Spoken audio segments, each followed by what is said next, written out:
Hi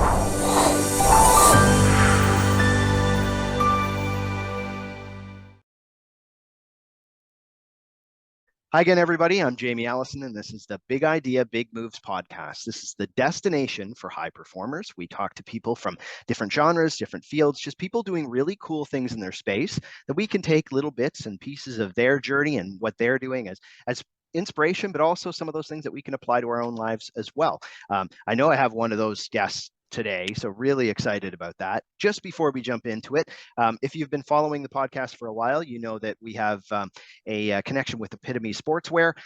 And one of the things that's really cool about them is that not only do they have kind of all of the things that fit well with some of our listeners, but they also believe in giving back to the community that they serve as well. And they're working to impact the inequities in opportunity for girls and women in sport. And for that reason, a portion of their profits go directly to organizations and initiatives that support girls in sports. So really cool from that end. If you want to check them out, you can go directly to our Instagram bio, and you can see through there that there's a link, and I think there's a 20% off code as well if you want to take advantage of that. Otherwise, just go directly to epitomesportswear.com. That's EPITOME sportswear.com. And today, I'm really excited to have Alysha Newman with us today. She's a two-time Olympian. She was the 2018 Commonwealth Games champion in the women's pole vault. She set a new games record there as well. She set national and university records in the event. She's a five-time All-American and has a degree in physiology from the University of Miami as well. But she's a popular fitness and fashion influencer and an entrepreneur. So a lot of things that kind of really appeal to us. And it also means that you're probably very busy all the time. So thank you, first of all, for taking the time, Alysha. Really appreciate it. No, I'm excited. I love podcasts. I love that I can actually like voice myself and not just like an Instagram caption, like I can actually, people can see me on the other side. So I love this interaction that we get. Well, very cool. And we were talking just before we came on here that you are at that really kind of pivotal time, and when you're getting ready to kind of head into your preseason to get into the next kind of season.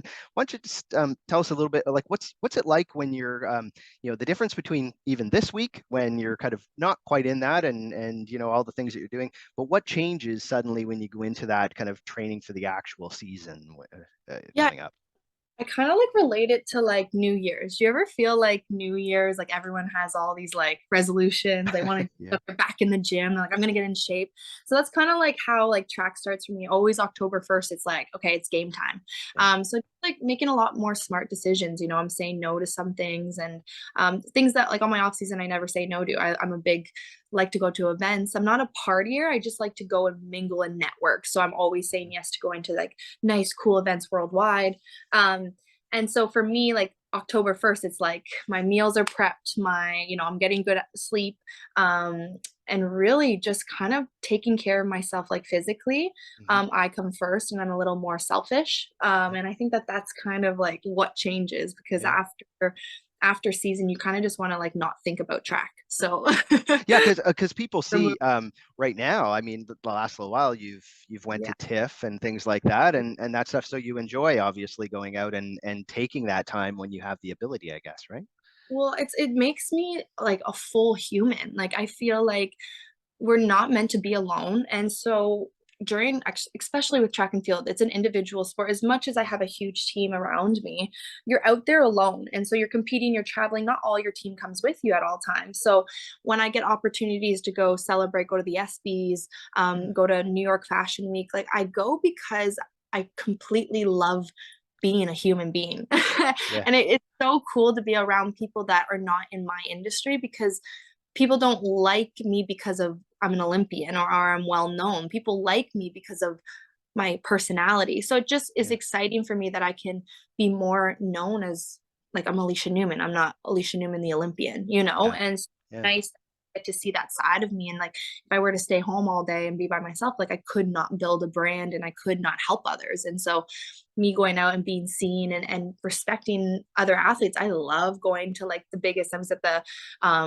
the Super Bowl this past year. I go to the NBA finals. Like I'm very much a supporter of all sports. So I like to surround myself with like really positive and uplifting people because it only makes you feel better and helps you move forward, you know? Yeah, yeah, it makes total sense. And if so if you go back, I mean, I know that you started in gymnastics and some of those things, but I mean, as I'm Canadian, and I know that going into pole vaulting is not as like pole vaulting there aren't even many facilities that do it really kind of high level. So talk to us about how did you find your way into that sport, and then obviously how I know that you went to the US to do a lot of training and train around the world now. So how did you first find that pole vaulting was something you really wanted to do and could excel in? Yeah, I think it kind of chose me because I started after I retired from gymnastics.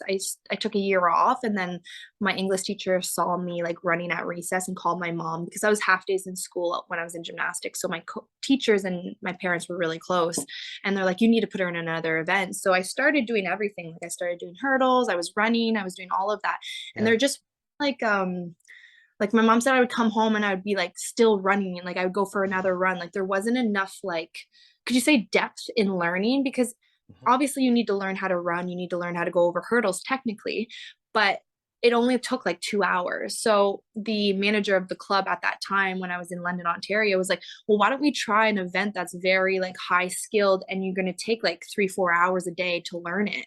yeah, And so it really grasped onto me because then I was occupied like all afternoon after school because I hated being in school. It just wasn't for me. I didn't like learning through textbooks. I liked learning hands on and watching videos. yeah, Um, and then after someone told me it's going to take 3 months to learn and then you can compete. And so in my head it was like just a timeline, like it was a goal. So yeah, as soon as that I was like, goal, do this, and then let's see how high I can jump. And like no one told me what the meet record was. No one told me any of that. They said just go and have fun and jump. Well, I ended up breaking the meet record the very first I ever did. So I think wow, that was like, okay, I chose me, but then also I got so much like attention from my name being on the headlines, and I enjoyed, nobody in that particular meet has jumped higher than me. Like I yeah, liked knowing that I was the highest pedestal.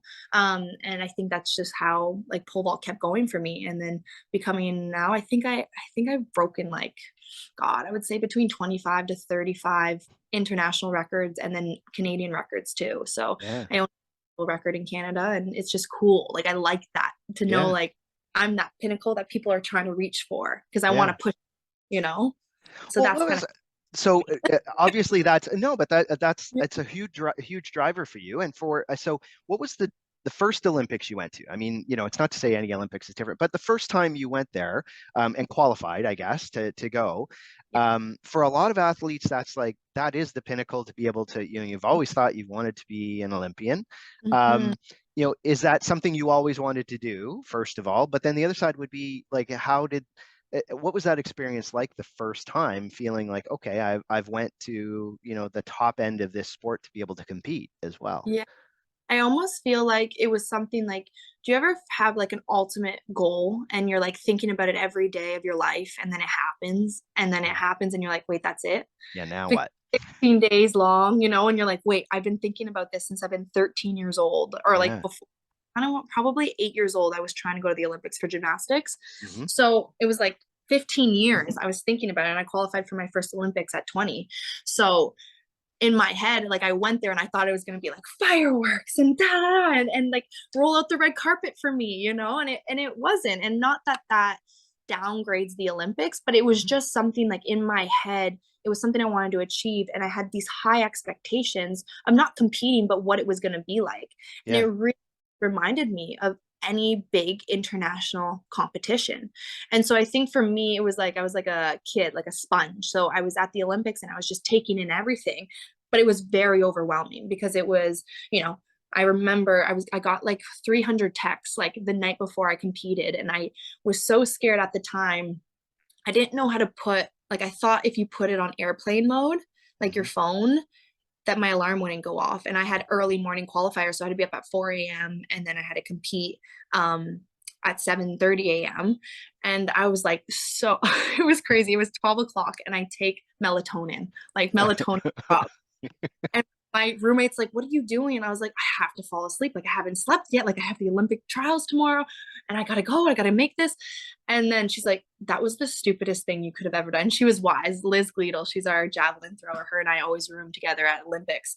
Yeah. And she was, that was really dumb. And I was like, why? I'm gonna sleep. She goes, it lasts like 7 hours.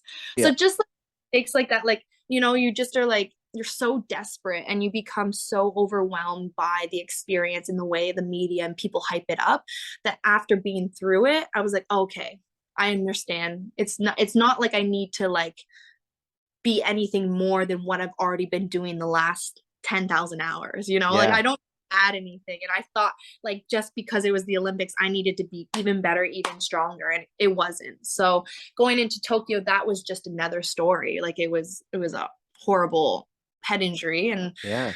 it is what it is. And that was more hard for me because I was literally physically ready, but Yeah. mentally it was not connecting to my body and the injuries prevailed me from pole vaulting. And Yeah. that's why I'm going to do another one. Yeah. Well, that's true, I guess, right? It gives you Yeah. something else, but at the Yeah. same time, you talked about because the stage is different each time. It's funny. We just talked to Shari Hawkins, and she said, "Oh well, a lot of people don't realize that how I felt at a high school meet Mhm. is basically the same as I feel if I'm at a world championship. It just happens to be that your concept of what a big stage is different because of what you've been exposed to. Like, is that kind of is it the same thing now that you've been to an Olympics and know that really it's just a different level of stage, I guess, but what you have to do is the same from a mental performance standpoint? Yeah, it doesn't matter where I compete, what time I compete, what meet I compete. It's the same butterfly feeling. Like she absolutely nailed that on the head because it's one of those things. It's just like you get that adrenaline pumping and it doesn't change. The only thing that changes is when it came to the Olympics, there's just more rules. Like, you know, you're with your team, you're with Team Canada, so there's meetings, there's this, and it's like you have media, you have all this other things where if I'm competing in Guelph, Ontario, Yeah. you know, I get media after I win, you know, Yeah. and the whole buildup of social to it, right? And so to me, that was like that's what the different feelings is like, well, I just said this in an interview. Now I have to like you kind of like subconsciously remember that, you know? Yeah. But cool, like the 10 seconds that I'm on the runway and I go to pole vault, none of that's in my head, you Yeah. know? Yeah. So yeah, I would definitely think like doesn't matter where I compete, I'm nervous and like that nervous ready feeling, you know? Yeah. Now you have recently done heptathlon events as well. Mhm. So first of all, why kind of jump into that? What is it that kind of, I mean, I know it's an easier transition for you than some people because of the event you do, but why did you decide to do that, and how did it help you? I Yeah. guess from that standpoint. Well, I mean, you know, it's 48 hours, 7 events, and whoever can score the highest wins, and each event has points. So for me, it was something obviously from the injury. I had to take 6 months off of Mhm. after Tokyo of pole vaulting because due to letting my brain rest. Yeah. So that is the main reason for it. I knew if I stepped away from the track for so long, I'm such a busybody that I probably would have found myself in starting my business or like busy and Yeah. probably tired. And I think part of me, if I decided to retire tomorrow, I'm not upset with the career I've done. Like Mhm. absolutely not. I just know there's so much more in the tank, and I think that's what would eat me alive every day. Are you planning on continuing to do heptathlon at all, or how's that going to go for you? I mean, obviously you're going right back into your core Mhm. sport a little bit, but would you Yeah. would you continue to do heptathlon after that, or transition to something like that? Yeah, I think for me, it was one of those things, it showed up so much in my pole vault training. Like a lot of people didn't know that, you know, leading up to world championships this year, I wasn't pole vaulting. Yeah. I did 5 meets, and within 5 meets, so 8 weeks, I jumped world standard. Wow. And so people I think were really like in my team were really surprised and just like really, really excited. And it took a lot of energy out of me to jump that high, that Yeah. fast, just because it was kind of a shock because I went from not even being able to take off down the runway in the Olympics the previous year Yeah. to completely taking 6 months off of pole vault training to then only having 2 months to get back ready for Worlds. And so I think that that just showed my athleticism, and Hept allowed me to continue the sport Yeah. and still have an eye on a prize that kept me motivated going to practice every day. Yeah. If I didn't have Hep, I don't think I would have been as motivated and as sure that I could prove everyone right that was on my team, you know? Yeah. Yeah. And just I felt fit, I felt ready, and so I definitely am going to use some of that training going in. We just have to be careful because obviously I got injured at the end of last year, and we want to make sure that doesn't happen again. Yeah. So I think a really important thing is, okay, well, where did that come from? And it was probably really just all the different spikes multiple times. So we have to really be careful on like how many spikes or what training and what event, what day. Yeah. And I think we'll just reorganize that. And that's why you have a team. You have people to come in and really like make sure you're going to be okay Yeah. moving forward. And I mean, injuries happen. That's like my.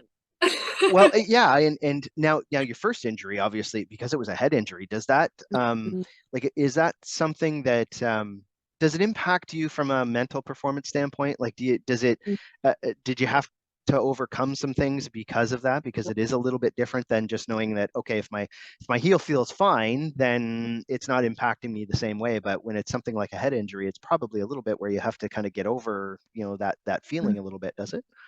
I think out of all my injuries, and I've broken my back, I've tore my patella tendon, I've gotten stress fractures, like my head injury has been the worst. And Mhm. the only reason I'm saying that is because one day I was feel completely fine, and the next day I was like 10 step back. So it wasn't consistent. And I think a big thing for sports and being at a top level is having a consistent routine. Well, there'd be days like I couldn't see the box, there'd be days that I'd be crying, and then there'd be days that I'm super excited. And so I think even the people around me at that time, we weren't educated enough. Like, what does that mean? What do we do? Do you take the day off? Do you push through it? And Yeah. we tried everything. And I think that that's where we went wrong. It was like we were striving for because the Olympics was coming up well, I got my concussion in April 2021, and Yeah. the Olympics was in July. So I had those 3-4 months to try everything so fast. They put me on antidepressors. They try to stop me overthinking. Yeah. And really, someone like now that I'm partnered and I'm with Dr. Amen, Daniel Amen, he's one of the best neurologists in the world. Hmm. And now that I'm with him, if I would have paired up with him the first thing, we could have figured it out, but we didn't know who to reach out to at that point. And Yeah. now that we've healed my brain, it's better, but now it's almost like your neural pathways got moved. Yeah. So now I have to figure out how to be the best athlete with a little bit different thinking. Not that I have a brain injury anymore. It's more so I'm a different person because of that experience. Hmm. And I think that's where people really underestimate themselves is like, well, I didn't feel like this last year. And it's like, well, because you're a whole different person. Tomorrow I'm a different person. And so that really affected me and put a lot of weight on my shoulder, like after Tokyo 2 and even this past year. I was like, I jumped 470, I jumped the world standard. I was like, perfect, I'm Yeah. back. Yeah. And my neurologist is like, no, you're not. Calm down. Hmm. You made a huge step this year. You did more than what we expected, and we are so excited for the next year. And the way he put that, because my athletic ability, I'm like, I can do it. I did it. I'm going to do it again. And that's just not realistic when it comes to those type of injuries. Yeah. I'm a very different person, and pressure affects me different now. And so Yeah. we've made again more changes with who I am today than I was back in the day, right? Yeah. So yeah, I think it's hard. I mean, that's what you get all the time. You get injuries whether you like Yeah. it or not. But honestly, I probably have to write a book after about a brain injury, trying to be at an elite level with such a high intensity mental sport, because Hmm. it just messed with me so much, and I couldn't grasp onto my own emotions and my own control. Yeah. And it was very hard because there wasn't a timeline, and that's what was hard for me. It was like it could be healed in 6 months, it could be healed in 2 years, it could be healed in 3 months. And that's what was hurt my well-being rather than like my athletic. It just hurt me because I was like, I'm doing everything right, but I still don't feel better.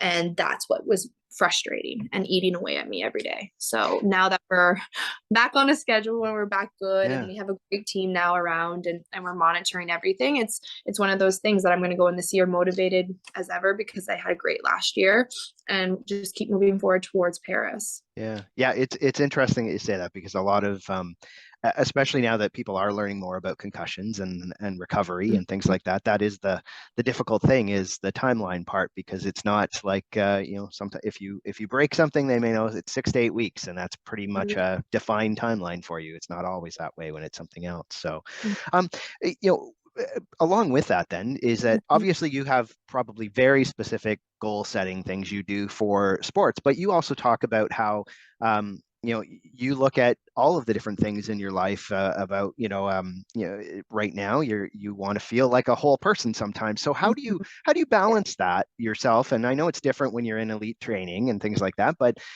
how do you set goals in kind of all of those things when you want to be able to have some kind of balance at certain times? Yeah, so I honestly put like priority goals. So like, moral of the story is I want to be an Olympic medalist. Mhm. And so I know that that is like my number one goal, but then you trim down and you go, okay, well, what's going to get me to get to that Olympic medal? Well, a big thing for me is love. A big thing for me is happiness. And a big thing for me is consistency. So if I have those three things that I know will get me to the Olympic level and get me to a medal, well, then if those categories of like events or people I see or environments I'm in don't line up to those three, like you could say like branched off three, I guess, characteristics, Mhm. then there's no room for them in my life. And that's kind of like how I set my goal on everything. Well, why am I going to this event? Is this going to benefit me? Is it going to benefit my brand? Is it for love? Is it for happiness? Or is it for like furthering my career? And that's how I goal set. I really always put it around my priority of like my number one goal, Mhm. and then I trickle down from that. Because if I don't have like something set, then I feel like I'm too much in the present of like not sticking to my consistent routine, if that makes sense. Like off season, I don't put goals. I don't put goals around my house. I literally just live my life. I wake up when I wake up. I take my dog for a walk. I go see a friend here. Sometimes I miss lunch. Sometimes I miss dinner. Yep. Sometimes I eat at night. And it's that to me is very balance and a healthy balance, because I'm not constantly thinking of my goals. Where Mhm. when I have my goals lined up, it's like, okay, well, is this action a part of the phase to get me that Olympic medal? And sometimes you make mistakes, that happens. Yeah. Yeah. But the time, if they fall in those categories for me, that's how I know I'm going on the right path. Yeah. And you have, I mean, you have a big community of people that follow you, and Mhm. I would say the other thing is that you probably have a lot of young girls and boys, but young Yeah. people who follow you and also see you as a role model. First of all, I guess, um, how does that feel, considering you're still pretty young, but still to be able to know that you're possibly inspiring a bunch of other people for the same reasons, but also have you seen that there's a change in kind of how people perceive kind of strong women, strong female kind of role models, and and your impact on that? Yeah, I think what I love about social has always been that there's so much room for tons of different role models. And I think that that's why, someone else can be just as successful as me in track and field, because I might have different characteristics and views and values than someone else, and they might not relate to that. And so Hmm. for me, I think the number one thing has always been is like stay true to who I am on social, and like what motivates me, what do I like, what do I like to portray, what do I like to show.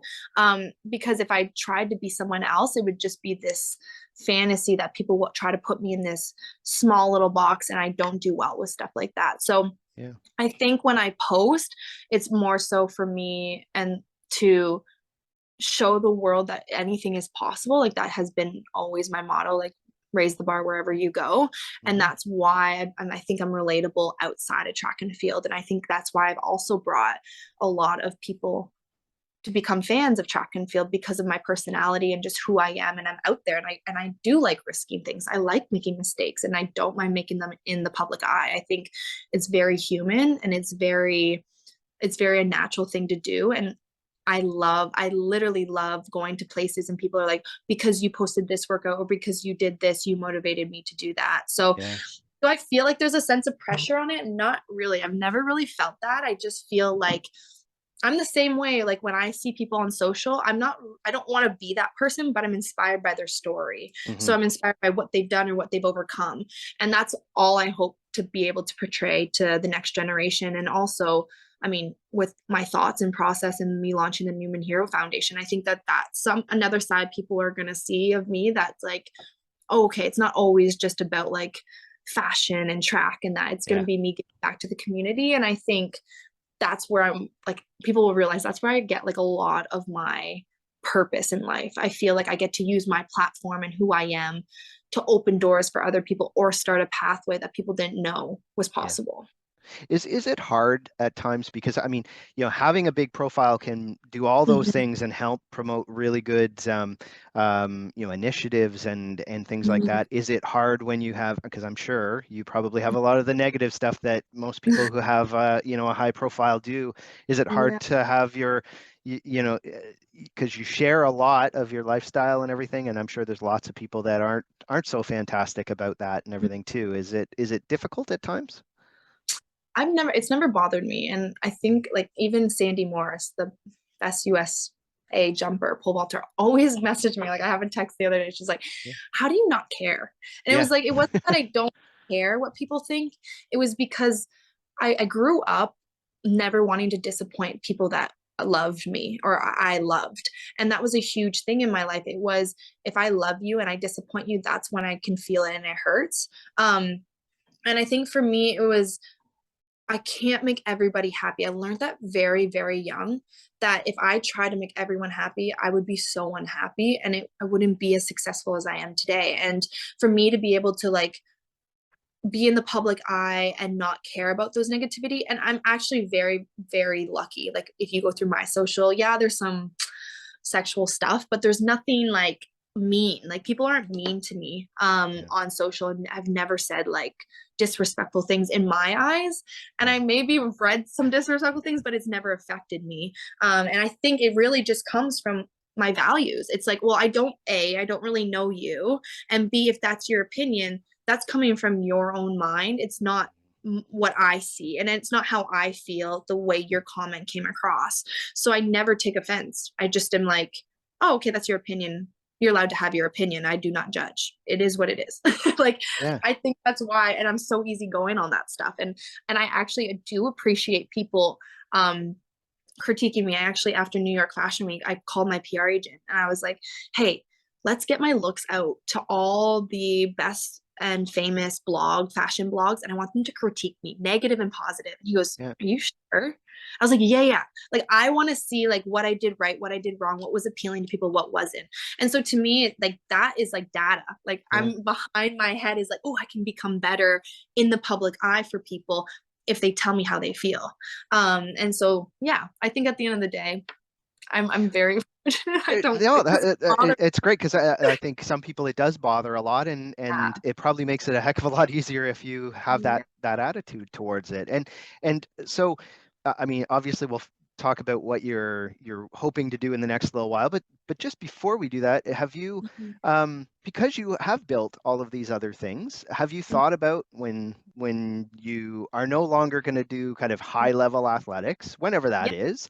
Yeah. Have you already thought of, because you obviously already have interests in fashion and in media and things like that, have you already thought around what you'd like to plan to do Yeah, afterwards? absolutely. I mean, I'm already so excited. Yeah, Like yeah. I have so much in my mind and so much things that before I had different goals before COVID. And once Mm, COVID hit, I think it gave me a lot of time to like reflect on like what I think I would really enjoy post track. mhm, And it's the wellness industry. I think I could be the first one to open a clinic up in Toronto that's head to toe one stop shop of a wellness, hyperbaric chambers, mhm. float therapy, ice tubs, cold tubs, IV bags, banana bags. Like, I think that that's something I've really adapted since my concussion is something to make yourself better every day. Even though it didn't feel like I was better, I still did the steps to get better.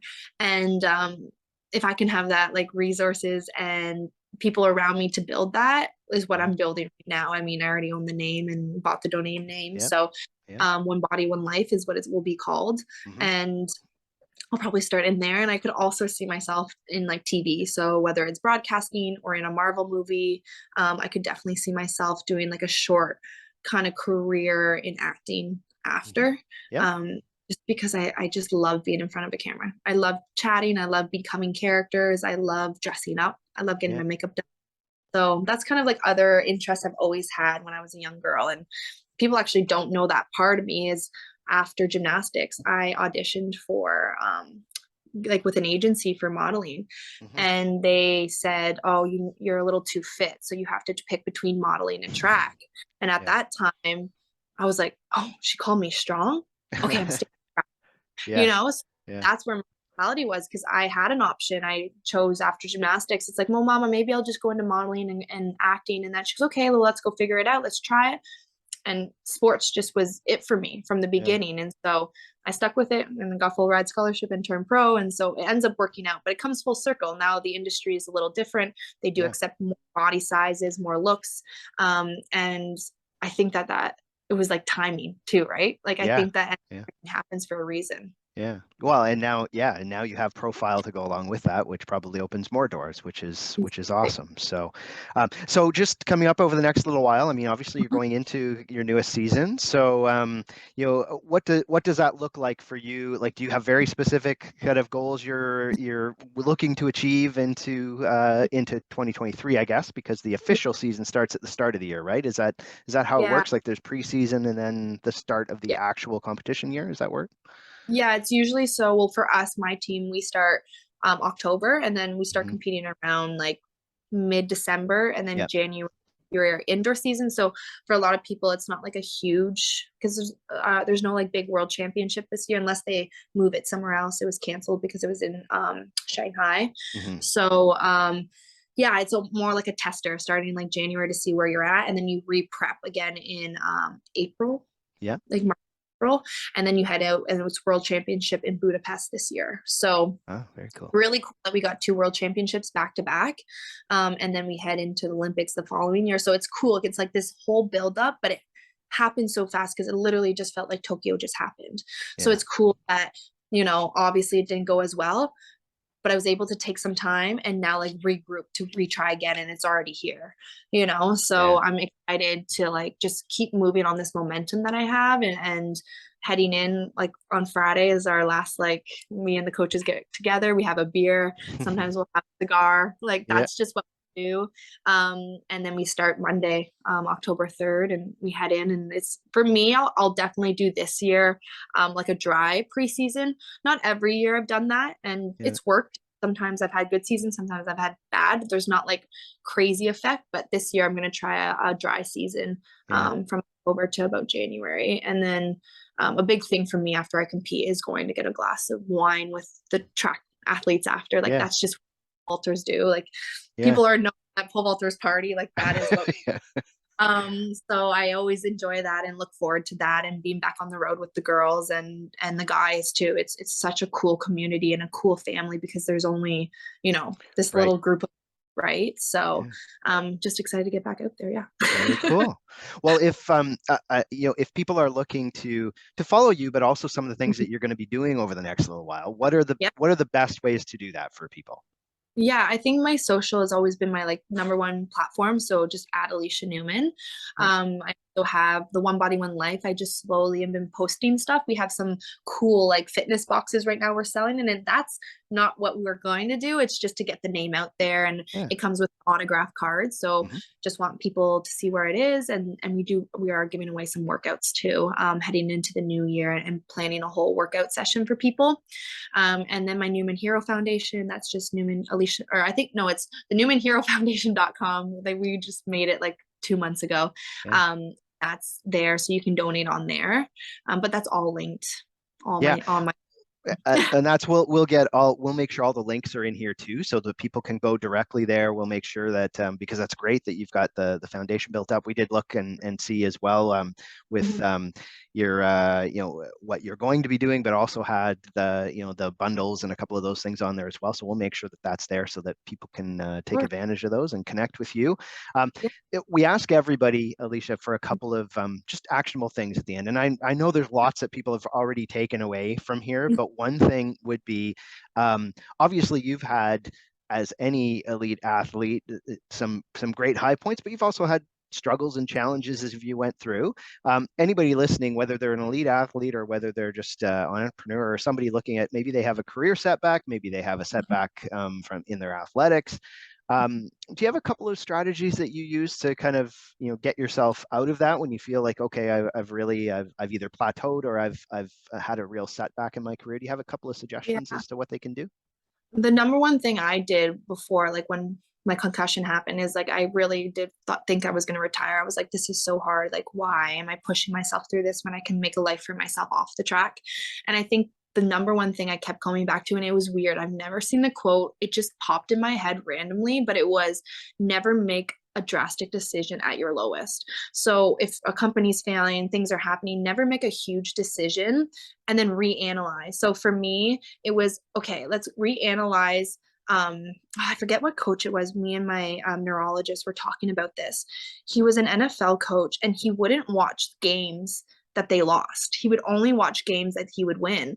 And so we started with that. It was like, okay, let's watch every competition that you have on tape that you succeeded and you cleared a bar. And I think that helped me a lot. It brought me down to layman's terms. It undercomplicated everything. I was able to kind of put my ducks in a row and like reorganize, simplify everything. And so that's what I tell everybody. I was like, never make a drastic decision. And also go back to the basics, go back to where you started to build it, find either that motivation that you needed to get to where you are now, or find what worked and move that forward. Because I think, obviously things fail and things don't happen, but don't give up on it too quick. I would say keep striving, because if it's something you care about and you think about every day, that's probably your gut telling you or me, that's where you need to be. And that's, I see the national anthem every, all my dreams. So a part of me feels like there's this national anthem that's going to come and that's me standing on the podium. Right. Yeah. So I just think it's you need to make those internal decisions from your gut rather than your heart or your brain. Yeah. Wow, that's interesting that you also connected to that, because that's it's pretty cool that that moment is what you'd hope to see over the next little while, and with your work ethic and everything else, I'm sure that will come true.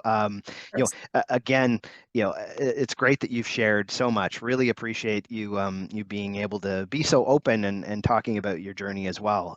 So if people haven't followed you, make sure that they do that. We'll put it in kind of all the show notes and everything, but just make sure that you check out Alysha's stuff. She has some awesome content and lots of things coming up that'll be really important. To anybody listening too, if you haven't hit subscribe on the podcast, do that now. We have great people every week, just like Alysha. So really great opportunity to follow some of their journeys. But again, thanks for taking the time, Alysha, and good luck in your last of this week, where it's hopefully your last week of just general fun, and then back into kind of the grind of things. So thanks very much for taking the time with us today.